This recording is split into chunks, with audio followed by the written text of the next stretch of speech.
इमरान है, देखो एक बच्चों के साथ छेड़खानियाँ करता था, कभी गोद में बैठाना, कभी कंधे पे हाथ रखना, जांग पे बैठाना, बहुत कुछ हरकतें हुई हैं। घटना ये हुई है जी, हमने तो भरोसे के ऊपर, कहते हैं ना गुरु ब्रह्मा विष्णु महेश होता है, गुरु सबसे बड़ा गुरु होता है, ठीक है ना। हमने तो विश्वास के ऊपर अपने बच्चों को स्कूल भेजा, तो जी हमें थोड़ी पता था कि यहाँ पे ऐसा अत्याचार भी हो जाएगा, ऐसा गलत काम भी कर देंगे। जाने कितनी लड़कियों के साथ उसने ऐसे दुष्कर्म करे, बेचारी कुछ तो चुप रह गई, कुछ बोल गई। ये किराएदार है यहाँ का, गुरु मानते, टीचर है, भगवान का दर्जा देते थे। इसी में वो पढ़ाता था। मैं लड़कों को बंद खोल के पढ़ाता था और लड़कियों को दरवाजे बंद करके पढ़ाता था। हाँ, मैं यहीं पढ़ती हूँ और 1 साल पहले की बात है, 9th में थी मैं, एक बार यहाँ पढ़ने आई थी, तो क्या कहते हैं, मेरे को पापा ने कहा अच्छा पढ़ाता है तो चले जाओ, ठीक है। मैं जब इसके पास पढ़ने आई ना, तो एक तो इसका समझ नहीं आ रहा पढ़ाने वाला, ठीक है, ऊपर से ये मेरे पास आके बैठ रहा था, बहुत गुस्सा आ रहा था। एक बार को मेरा मन कर रहा था कि मैं ना ऐसे उठ के चली जाऊँ, और मेरे सुनने में आया है कि इसको ना पैसे वैसे दे के छुड़वा दिया है, 20 लाख रुपए दे के छुड़वा दिया है, तो ये बहुत गलत हुआ है। और लड़कियों के साथ जो ये बदतमीजी कर रहा है ना, मैं तो कह रही हूँ फांसी होनी चाहिए। ये जो यहाँ अशोक विहार में इमरान पता है मुझे, इससे ज्यादा नहीं। एक चीज बताओ, आप 9th में यहाँ पढ़ने आई थी, मैं सिर्फ एक ही दिन पढ़ी थी और अगले दिन मैं इसके पास गई ही नहीं, मैंने मुंह उठा के बस, उसके अलावा मैंने कुछ नहीं कहा। घर पे कुछ बताया? हाँ, मैंने बताया था, मैंने साफ मना कर दिया था, मेरी दादी है ये, मैंने बताया, मैंने कि मैं नहीं पढ़ूंगी उसके पास, उसका पढ़ाया हुआ मुझे कोई अच्छा नहीं लग रहा। और मैं कह रही हूँ कि उससे यहाँ से निकाल दो, जहाँ से वो आया है उसे वहीं डालो, यहाँ दिल्ली में ही मत रखो, ना अशोक विहार में रखो, वो यहाँ रहना ही नहीं चाहिए, दिखना भी नहीं चाहिए। ये सारी बहन बेटियों के लिए, सारी मेरी बहनों के लिए। लेकिन एक दिन जो आप वहाँ पे पढ़ाई कि वो एक दिन में क्या घटना घटी, अगर आप बता सकते हैं अपना अनुभव, एक दिन का अनुभव। एक तो वो पढ़ा नहीं रहा था, ठीक है, मैं यहाँ पे जाई बैठी, मैं एकदम तो नर्वस हो रही थी एक तो, ठीक है, ऊपर से वो कह रहा है कोई बात नहीं, नहीं समझ आ रहा मैं समझा दूंगा। एक तो उसका समझाया हुआ समझ नहीं आ रहा मेरे को, ऊपर से वो पता नहीं मेरे पास आके बैठ रहा था, मैं पीछे हो गई। फिर मेरे को लगा भाई ट्यूशन वाले का तरीका होता होगा ऐसे पढ़ाने का, हो सकता है प्यार से पढ़ा रहा हो, पर उसकी बदतमीजी हो रही थी। मेरे को एक बार को लग रहा था मैं उठ के चली जाऊँ अपने घर, बाकी मैं अब देख लूंगी। एक बार को तो गुस्सा आ रहा था, ऊपर से इसका ध्यान पढ़ाने में नहीं था, बातों में था, पढ़ाता वढ़ाता कुछ नहीं था ये, ठीक है। बिल्ली इसने पाल रखी थी, बिल्ली इसके आसपास घूम रही थी। इसी में रहता है क्या? इसी में मैं पढ़ाता था, इसमें, हाँ इसी में इसने बिल्ली पाल रखी थी, एक उसी के पीछे था ये, पढ़ाता वढ़ाता नहीं था कुछ भी, बातें ज्यादा होती थी इसकी। लेकिन इस वक्त हम वजीरपुर गांव अशोक विहार में मौजूद है। आप यहां पे देख सकते हैं, यह intelligence stimulate academy ISA for class 5th to 10th all subjects and 11th 12th mathematics business applied standard.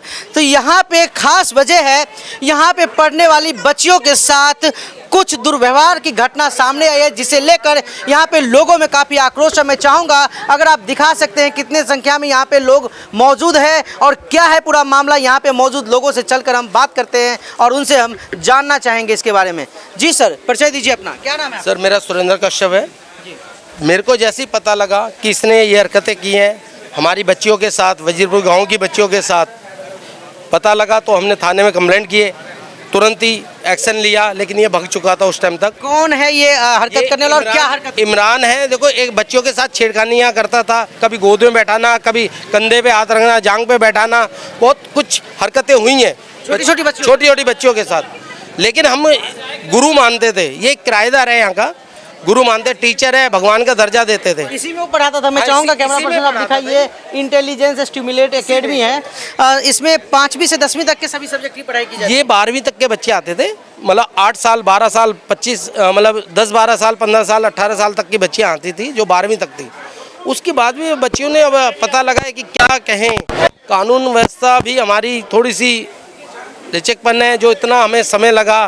Court में जो बच्चियाँ गवाही देने गई उनको भी बहुत वो बच्ची कौन क्लास में पढ़ती जो मामले को उजागर किया है? देखो वो 12th की है उन्होंने, हाँ उसने उजागर की है बच्ची ने। तो फिर आगे धीरे धीरे छोटी छोटी बच्चियाँ जो 8th क्लास में थी, 10th की में थी, 11th में थी, उन्होंने और ज़्यादा उजागर किया, तब तो हमें ये हुआ है। कितनी बच्चियाँ निकल के आई बाहर इस मामले? सर इस मामले में उसने खुद कबूला है 20-22 बच्चियों का, और 8-10 बच्चियाँ आ चुकी हैं। तो हमारे भारतीय संस्कृति में गुरु और शिष्य परंपरा में स्टूडेंट को, छात्र छात्राओं को बच्चा माना जाता है, बेटा या बेटी के रूप में माना जाता है। लेकिन वहाँ पे सर जहाँ पढ़ने के लिए बच्चे थे वहाँ पे इस तरह से गलत व्यवहार करना, तो फिर कहाँ सुरक्षित है? सर सुरक्षित तो देखो वही है कि हम मिडिल क्लास है, लोअर क्लास है, अब बच्चे ये हाई क्वालिटी तो होगी नहीं, और गेट बंद करके बच्ची को पढ़ा रहा है। आप ये सोचो अच्छा, हमेशा गेट बंद रखते हमेशा गेट बंद रखते हैं। हैं? अंदर एसी वगैरह चलता था? अंदर एसी नहीं था, एक खिड़की खोल देता, हल्की सी ये एक पंखा चलता था, एग्जॉस्ट चला के वो बच्चे को। ये मामला कब प्रकाश में आया? देखो ये मामला तो अभी आया 2 दिन पहले ही, अच्छा, कोई वो नहीं था इतना, हमें पता उसी दिन से हमने FIR वगैरह करा के। तो इतने तरह की घटनाएं हो रही है दुनिया भर से, चाहे वो थूक जिहाद हो, लफ्ज जिहाद हो, तमाम तरह की चीजें आ रही है, तो आप लोगों को नहीं लगा कि जो अब टीचिंग जिहाद भी हो रहा है तो उस पर आप पहले से नहीं सर सतर्क देखो हो सकते थे? पहले पता ही नहीं था, कभी ऐसा वो लगा नहीं। हमारी बच्ची अगर बोलती तो हम तो उसी दिन वो करते, जिस दिन बोला है हमने उसी दिन एक्शन लिया है, क्योंकि हमारे गांव की बच्चियां हैं। अब उसने ये पता लगा सारी बच्चियां हिंदू थी, उसने खुद कबूला है। अच्छा, जी, शिव मार्केट अपना सेंटर मार्केट के अंदर वहाँ पे भी आप CCTV कैमरा चेक कर सकते हैं, और थाने के अंदर भी उसने खुद कबूला है जी हाँ मेरे साथ मैंने ये किया है इनके साथ। तो यहाँ पे आबादी का रेशियो क्या है? आबादी का रेशियो तो बहुत है, सब हिंदू ही है? हिंदू भी हैं, किराएदार भी हैं, मतलब सभी धर्म के हैं। हम सभी धर्म का नहीं नहीं, मैं ये नहीं कह रहा हूँ आप सम्मान करते कि नहीं करते, हम टॉपिक पे नहीं जा रहे हैं, हम मुद्दा पे आ रहे हैं। यहाँ पे बताइए जो लोग आ रहे हैं वहाँ आ रहे हैं, वो यहाँ पे पूरे गांव की आबादी करीबन किराएदार वगैरह लगा के लाख के करीब है। लाख ट्यूशन सेंटर यहाँ पे है? ट्यूशन सेंटर्स यहाँ पे 6-7 है। तो इस समुदाय के यही पढ़ाते थे यहाँ पे? नहीं, इसके मुझे ये नहीं पता, लेकिन है 2-3 इसके इंस्टीट्यूट हैं यहाँ पे। इस समुदाय संस्था जो भी बनाई हुई है इसने, इसके होम ट्यूशन भी देता था। अब देखो ये चीज़ हमने भी इतनी इंक्वायरी नहीं की है। तो पुलिस में आप लोगों ने कंप्लेंट करा, किस तरह की कार्रवाई हुई है? अभी देखो कार्रवाई जो एक्ट लगे हैं इतना हमें नहीं पता, वकील करेंगे तब देखेंगे कि क्या कार्रवाई हुई है। लेकिन ये है कि जिस दिन हमने किया कहते ही छोटा एक्ट है और हाथों हाथ जमानत हो सकती है। मैंने कहा सर अगर ये एक्ट क्या बच्चों के साथ गलत हरकत कर देता, गलत हरकतें कर देता तब जाके एक्ट करते क्या आप? तो नाबालिग बच्चियां हो तो पोक्सो लग जाएगा। सर नहीं लगा ना, वही चीज़ है, नहीं लगा है, क्योंकि उसके बाप ने सीधा कहा जी मैंने 20 लाख रुपए दे दिए हैं, कर लो क्या करोगे। किसके बाप ने बोला? लड़के के, इमरान के। जिसने छेड़छाड़ किया? जी हाँ, उसी के बाप ने। कहता मेरा लड़का जाएगा ही नहीं, एक्ट धारा ही छोटी लगेंगी, और वो रियली में हुआ है।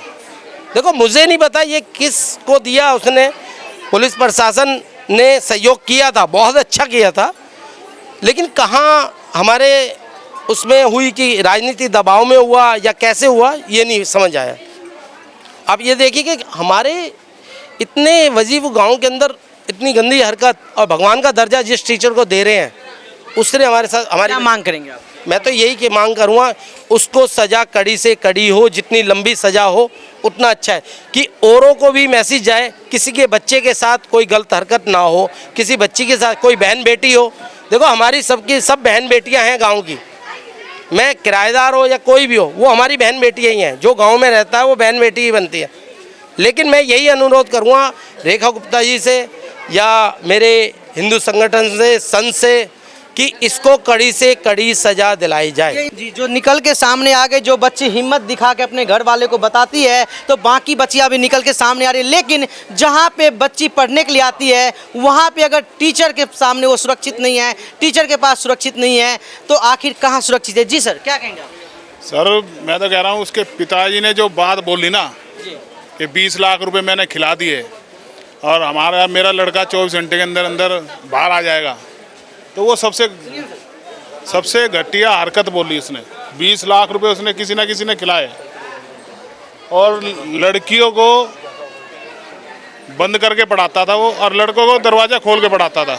अच्छा, हाँ जी, लड़कों को दरवाजा खोल के पढ़ाता था? लड़कों को बंद खोल के पढ़ाता था और लड़कियों को दरवाजा बंद करके पढ़ाता था। एक साथ बैच नहीं चलता था? दोनों अलग अलग? अलग नहीं सर, अलग अलग बैच एक चलता था, कभी बैच अलग अलग कर देता था। पूरे दिन क्लासेस चलते थे? बिल्कुल जी, यहीं पे रहता था? हाँ यहीं रहते हैं, 8-9 बजे तक चलती थी रात को।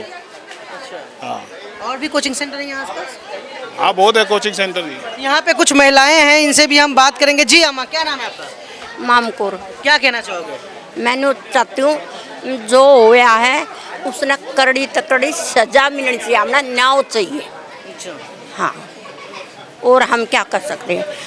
इसका मतलब कहाँ पढ़ा मैं लड़कियां ने, जब जो जिसके पास भेजते हैं, अब आपकी बेटी है मेरे पास भेजेगा तो माँ समझ कर भेजेगा ना आप, और मैं हरकत करूँगी तो आप क्या करोगे? जी बिल्कुल, जब लड़कियां पढ़ने जाती है सुरक्षित, जी क्या कहोगे आप?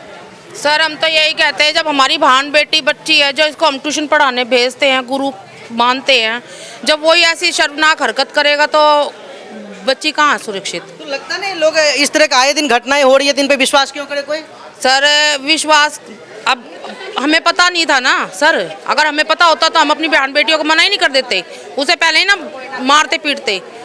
लेकिन जब वो करके भागा हरकत जब किसी बच्ची के साथ उसने किया, हमारी बच्ची के साथ, तो हमारी बच्ची ने आवाज़ उठाई है, हमारी बच्ची ने आवाज़ उठाई, हमें उसको वो करा है। एक लड़की ने हिम्मत दिखाई है और देख सकते हैं तमाम लोग गली में आप दिखा सकते हैं, इधर पुरुष हो या फिर महिलाएं हो, तमाम लोग इधर मौजूद है और हर कोई यही कह रहा है कि इसे न्याय मिलना चाहिए। जी क्या कहना चाहेंगे आप? जी बोलिए, क्या नाम है? मेरा नाम सुनीता है जी। जी सुनीता जी, क्या घटना हुई, क्या कहेंगे आप इस? घटना ये हुई है जी, हमने तो भरोसे के ऊपर, कहते हैं ना गुरु ब्रह्मा विष्णु महेश होता, गुरु सबसे बड़ा गुरु होता है, ठीक है ना। हमने तो विश्वास के ऊपर अपने बच्चों को स्कूल भेजा, ट्यूशन भेजा। ब्रह्मा विष्णु महेश को मानेगा उसे वही मानेगा ना गुरु। तो जी हमें थोड़ी पता था कि यहाँ पे ऐसा अत्याचार भी हो जाएगा, ऐसा गलत काम भी कर देंगे। राक्षस है, हमें पता होता कि ऐसा राक्षस है, ऐसा दरिंदा है, तो हम भेजते ही नहीं। जाने कितनी लड़कियों के साथ उसने ऐसे दुष्कर्म करे, बेचारी कुछ तो चुप रह गई, कुछ बोल गई, कुछ माँ बाप दब के रह गए। अब एक बच्चे ने आवाज उठाई तो भैया हमें तो उठना पड़ेगा और बोलना पड़ेगा जी। हम तो कहते हैं उसको इतनी कड़ी सख्त सजा मिलनी चाहिए, फांसी की सजा होनी चाहिए जी। तो ये कब ये इसके बारे में पता चला, घटना के बारे में? घटना के बारे में जी हमें कल परसों ही, 2-3 दिन पहले ही हमें पता लगा है जी। तो कितनी लड़कियां इसमें है जो निकल के आ रही है, बता रही है? निकल के आ रही है जी, देखो कोई निकल के नहीं आ रहा है। सामने हमारे बच्चे ने आवाज उठाई तो हमने इसलिए कानून, अच्छा, आपकी बच्ची? हम आगे उठे। हाँ जी, हमारी बच्ची है, कौन परिवार क्लास में पढ़ती है बच्ची आपकी? जी। ये तो मुझे नहीं पता कौन सी क्लास में है, पर हमारे ही परिवार की बच्ची है वो। पर लेकिन हम ये कह रहे हैं उसी के साथ उस लड़की को देख के बहुत लड़कियों ने बताया है कि हमारे साथ भी ऐसा कर्म किया गया है, छेड़छाड़ की गई है। पर लेकिन क्या करें, वो माँ बाप के दबाव में चुप रह गई जी। लेकिन अब हमसे अपने बच्चे का दुख नहीं देखा गया और इतना गंदी अश्लीलता से उसके साथ पेश किया गया। बच्चों के साथ एक के नहीं जाने कितनी लड़कियों को परेशान किया उन्होंने। ट्यूशन करते थे, क्लास पढ़ाते थे, लड़कों की होती थी उस टाइम तक पढ़ाते थे ठीक ठाक, और जहाँ लड़कियों की छुट्टी हो जाती थी लड़कियों के साथ गलत काम किया जाता था, और वो भी बिना बताए, बिना कुछ। हम लोगों को तो पता ही नहीं लगा कब कैसे क्या करते थे। बस धीरे धीरे 1-2 लड़कियों ने चुप रह गई, किसी ने बताई किसी ने नहीं बताई जी। तो क्या लगता है इसे, ये ट्यूशन कब से चल रहा है यहाँ पे? ये ट्यूशन जी 4 साल हो गए यहाँ पे चलते हुए। 4 साल से चल रहा है? तो पहले 4 साल से चल रहा है। पहले कह तो रही जाने कितने बच्चों के साथ उसने ऐसे काम किया है, बहुत लोगों ने आवाज ही नहीं उठाई जी। तो जितने यहाँ पे जब बात निकल के आई है तो बहुत बच्चे सामने भी आए हैं, पर लेकिन वो सामने नहीं आना चाह रहे। कह रहे हैं भाई हमें, भाई सबको इज्जत का वो रहता है। तो जो यहाँ पे बच्चियाँ पढ़ने थे सब हिंदू ही है? कुछ हिंदू है और कुछ आसपास के हमारे भाई बिरादरी के भाई बच्चे हैं, बहन बेटी हैं, सब ज़्यादातर है। हिंदू बच्चों को टारगेट। हाँ जी, हिंदू बच्चों को ज़्यादा चुना जाता है। जो आती थी वैसे बुरखे वाली है उनको तो कोई कुछ नहीं है, और जो हमारे परिवार के सदस्य की जो लड़कियां बहन बेटी आती थी उनको इतना बुरी तरीके से वो करा जाता था जी। बच्चियां पर डर के मारे बताती नहीं थी, वो लोग बताती नहीं थी जी। जिसने बताया तो जी हमको सामने आना ही पड़ा। आखिर कब तक कोई ना कोई तो आवाज़ उठाएगा ही जी, पर लेकिन हमारी कोई सुनवाई नहीं हुई है। आए दिन तमाम तरह घटना, चाहे जिम में हो, महिलाओं के साथ ये लोग छेड़छाड़ करते हो, चाहे अभी कॉरपोरेट में हो या फिर जूस में कुछ मिला के पिलाना हो, लड़कियों के धर्म नाम बदल करके उनको बहलाना फुसलाना हो, अब ट्यूशन सेंटर में भी। तो लगता है इन पे भरोसा करने लायक है? अब तो जी भरोसा बिल्कुल खत्म हो चुका है, बिल्कुल भी भरोसा नहीं रखा। बताओ किस तरह से कोई बच्चा अपने बच्चे को ट्यूशन भेजेगा या स्कूल भेजेगा? बताओ आज इसने कराया जना, आगे और भी कितने करेंगे ऐसे। उसको मैं कह रही हूँ उसको सजा नहीं मिली ना तो आगे पता नहीं कितने खड़े हो जाएंगे ऐसे। किस तरह की सजा की मांग करेंगे आप? हम तो कहते हैं जी उसको डायरेक्ट फांसी होनी चाहिए। तो यहीं रहता था आरोपी जो है? आरोपी यहीं पे आसपास में ही रहता था, किराएदार है वो। किराएदार है? हाँ जी, और ट्यूशन पढ़ाता था? ट्यूशन पढ़ाता था वो, 4 साल से ट्यूशन पढ़ा रहा है, वैसे भी पढ़ाता था, ट्यूशन क्लास भी लेता था वो। जी सर, क्या कहना चाहेंगे इस घटना पर? सर मैं कहूँगा इस पर कानूनी कार्रवाई बहुत सख्त से सख्त हो। हमारा यहाँ का पुलिस प्रशासन ठीक है, पर जो इसके पीछे लगे हुए हैं वो बड़े हैवी पड़ रहे हैं अब इन पे। उसको कोई कानूनी कार्रवाई नहीं हो पा रही, मेरे को लग रहा है। कौन लगा है पीछे? कोई भी है, हमें नाम नहीं पता, पर कह रहे हैं किसकी जमानत हो जाएगी। तो फिर तो बेकार है फिर लड़कियों के ऊपर वो करना। मतलब जो ऑब्जेक्शन उठा रहा वो भी बेवकूफ़ है, फिर अपना आराम से बैठो। सर जग रहे हैं तभी हमारी बच्चियों ने बोला है, और बच्चियों ने बोला है तभी हमने ऑब्जेक्शन उठाया है। तो सामने था बिल्कुल, हमें पता ही नहीं लगा कब, वो तो बच्ची ने बोला है हमारे। क्या कर लोगे आप? मेरे बारे में जानते हो या आप अपने बारे में जानते हो? अब ये बताओ ना, वो तो जब हरकत होगी तभी पता लग पाएगा, ऐसे कैसे बता देंगे अब हम? सर आचार्य चाणक्य ने कहा है अगर दूसरों की गलती से नहीं सीखे ना और अपने पर्सनल एक्सपीरियंस पे आए ना तो जीवन कम पड़ जाएगी। आपने देखते इतने तरह के वीडियोज आते हैं, इतने तरह की चीजें आती हैं। मैं मानता हूँ आपकी बात भी, पर क्या करें, बच्चों के मामले में चुप बैठना पड़ता है। अब जब हरकत गलत हुई है तो अब ऑब्जेक्शन भी बहुत उठाया हमने। किस तरह की कार्रवाई? कार्रवाई तो सर देखो जितनी लंबी सजा हो उतनी बढ़िया है इसको, आगे और बच्चियों के साथ ना हो। पर इतना हमने सीख लिया है कि माउंटेन से दूर रहो, वो बेस्ट है। मैं तो हाथ जोड़ के रिक्वेस्ट करूँगा इंस्टीट्यूट वगैरह की पूरी जानकारी करके तभी पढ़ाएं बच्चों को। तो ये मकान किनका है? ये मकान तो किसी और का है, वो है नहीं अभी यहाँ पे। किसी हिंदू का ही मकान होगा? हिंदू का मकान है सर, किराए पे दिया हुआ है? ये रेंट पे दिया हुआ है बिल्कुल। ये वो ट्यूशन सेंटर है, देखिए फिलहाल लॉक है। पुलिस ने ताला लगाया इसमें? हाँ जी बिल्कुल बिल्कुल, पुलिस ने इसे लॉक किया हुआ है, ये सब इसकी इंक्वायरी लगी हुई है। लेकिन देखिए ये वजीरपुर विलेज अशोक विहार में है, हिंदुओं के मोहल्ले में इमरान ट्यूशन पढ़ाता है। इसमें माँ बाप आंख बंद करके भरोसा करके, चाहे लड़का हो लड़की, सभी को यहाँ पे भेजते हैं। यहाँ पे बच्चियाँ आती है 5वीं क्लास से लेके। लड़की खुद ध्यान दे रही है, अभी भी आई है जी कहाँ है? सर मुंह ना दिखाया।